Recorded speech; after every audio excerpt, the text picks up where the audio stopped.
ये दिल्ली के सीएम अरविंद केजरीवाल का आधिकारिक आवास है। आमतौर पर लोग यहाँ अपनी शिकायतें लेकर पहुँचते हैं। विरोधी दलों के नेता और कार्यकर्ता प्रदर्शन करने पहुँचते हैं। लेकिन शनिवार की दोपहर को दिल्ली के सीएम हाउस के बाहर जो हुआ उसे दुनिया ने देखा। एक तरफ है दिल्ली पुलिस की क्राइम ब्रांच के एसीपी पंकज अरोड़ा और दूसरी तरफ है आम आदमी पार्टी के नेता जैस्मिन शाह। पुलिस के यहां आने से पहले मीडिया का जमावड़ा लग चुका था। हर डायलॉग को कैमरे में कैद कर लेने की पूरी तैयारी थी। जैस्मिन शाह ने क्राइम ब्रांच के एसीपी पंकज अरोड़ा से पूछा कि उनके पास ये नोटिस किस बात को लेकर है, वो इसे और मुख्यमंत्री को ही क्यों देना चाहते हैं। किस चीज को कोई बात नहीं, बात कर लीजिए, इसमें कोई आपत्ति नहीं है।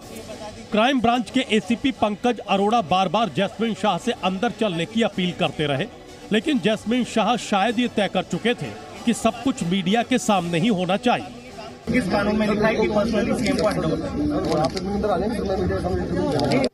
नोटिस को लेकर एसीपी पंकज अरोड़ा और जैस्मिन शाह के बीच काफी देर तक बहस चलती रही और पूरा वाकया कैमरे में कैद होता रहा।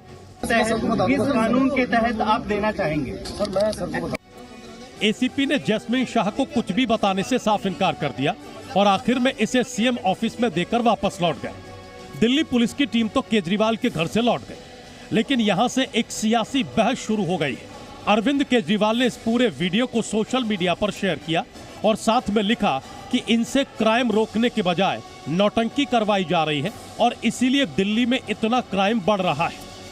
इस पूरे ड्रामे के पीछे अरविंद केजरीवाल की ओर से 27 जनवरी को सोशल मीडिया पर किया गया एक पोस्ट है, जिसमें उन्होंने बीजेपी पर विधायकों की खरीद फरोख्त की कोशिश का आरोप लगाया था।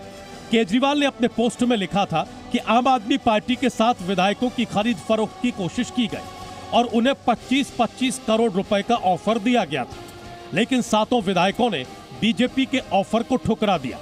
बीजेपी ने इसके खिलाफ 30 जनवरी को शिकायत की थी, जिस पर क्राइम ब्रांच की टीम केजरीवाल को नोटिस देने पहुंची थी।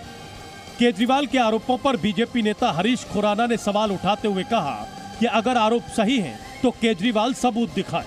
अरविंद केजरीवाल जी, आप जितना मर्जी भाग लीजिए, अब आप बच नहीं सकते हैं। आपकी जो पुरानी टैक्टिक्स रही है, आरोप लगाओ और भाग जाओ। आरोप लगाएंगे लेकिन सबूत नहीं दिखाएंगे।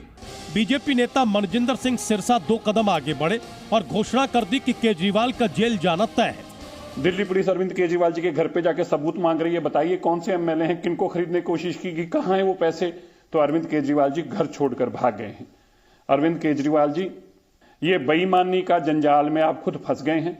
इस केस में अब आपको जेल में भी जाना पड़ेगा। भले ही आम आदमी पार्टी कांग्रेस को हराकर दिल्ली की कुर्सी पर काबिज हुई, लेकिन कांग्रेस को अब केजरीवाल से हमदर्दी होने लगी है। शायद यही वजह है कि कांग्रेस के नेता संदीप दीक्षित ने पुलिस की कार्रवाई पर सवाल उठा दिए। ऐसा ही सारा मामला राजनीति लगता है। मुझे नहीं लगता है कि क्राइम ब्रांच या कोई भी भारत सरकार की या दिल्ली या बीजेपी की सरकारों की चलाई हुई पुलिस कहीं भी गंभीरता से इन आरोपों का इन्वेस्टिगेशन करेगी।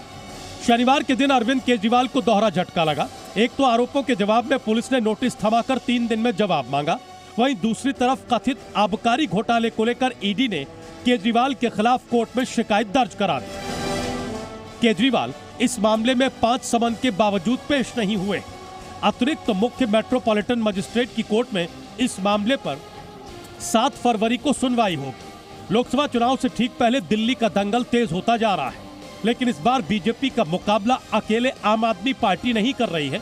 सब कुछ ठीक रहा तो बीजेपी को दिल्ली की सीटों पर आप और कांग्रेस के गठबंधन से लड़ना होगा। ऐसे में ये देखना काफी अहम होगा कि केजरीवाल इस दौरान कहां रहते हैं, कथित घोटाले की आंच कहां तक पहुंचती है। दिल्ली से बलराम पांडे, जी मीडिया।